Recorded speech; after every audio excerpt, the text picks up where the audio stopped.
ఇప్పుడు మొన్న నిన్నటి వరకు 55,000-56,000 ఉండేది. ఎప్పుడు ఒక 2 నెలల క్రితం వరకు. ఈ 2 నెలల్లో 15,000-20,000 పెరిగి 75,000-76,000 24 క్యారెట్ బంగారం అయింది. బట్ ఓవరాల్గా స్టార్టింగ్ నుండి చూసుకుంటే అప్రిషియేషన్ తక్కువే. అదే 25 సంవత్సరాలు 30 సంవత్సరాలు రియల్ ఎస్టేట్లో పెడితే దీనికి రెట్టింపు అయిపోతుంది. అంటే నేను రియల్ ఎస్టేట్లో ఉన్నానని రియల్ ఎస్టేట్ చెప్పట్లేదు, ఎనాలిసిస్ మన దగ్గర ఉంది. గోల్డ్ మార్కెట్ కరోనా టైంలో తగ్గింది కూడా, మీరు గమనిస్తే రేట్లు తగ్గినాయి.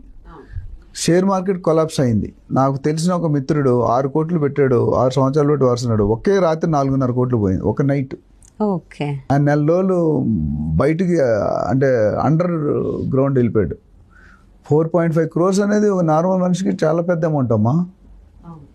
కానీ రియల్ ఎస్టేట్లో అంత లాస్ అయింది అనేది ఎక్కడైనా విన్నారా మీరు? భూమాత నమ్ముకున్నాను ఎవరు లాస్ కాదు. నేను అందుకే మా ఏజెంట్స్కి ఏం చెప్తానంటే, మీరు రియల్ ఎస్టేట్లో ఏజెంట్గా చేరాలనుకుంటే భూమాత అంత పేషెన్స్, ఆకాశం అంత ఆశ ఉండాలని చెప్తా. కానీ ఇప్పుడు ఏమవుతుందంటే ఆకాశం అంత ఆశ కాస్త అత్యాశ వెళ్ళిపోయి ఇబ్బంది పడుతున్నారు. ఎవరైతే అత్యాశకి వెళ్ళారో స్కామ్లో సాహితీ వచ్చింది 1,800 crores స్కామ్, ఇంకేదో బిల్డర్స్ వచ్చారు 500 కోట్లు. సో ఇప్పుడు సేఫ్ ఇన్వెస్ట్మెంట్ చూసుకోవాలి. నేను నా ఇన్వెస్ట్మెంట్ అడ్వైజ్లో ఏం చెప్పాను మీకు అంతకుముందు వీడియోలో? Safety, security, appreciation. So gold market కానీ షేర్ మార్కెట్ కానీ ఇప్పుడు బాగానే ఉంది. బట్ ఎంతకాలం పెరుగుతుందో తెలియదు, ఎంతకాలం పడిపోతుందో తెలియదు. కానీ రియల్ ఎస్టేట్లో పడిపోయిన దాఖలాలు చాలా తక్కువ ఉన్నాయి.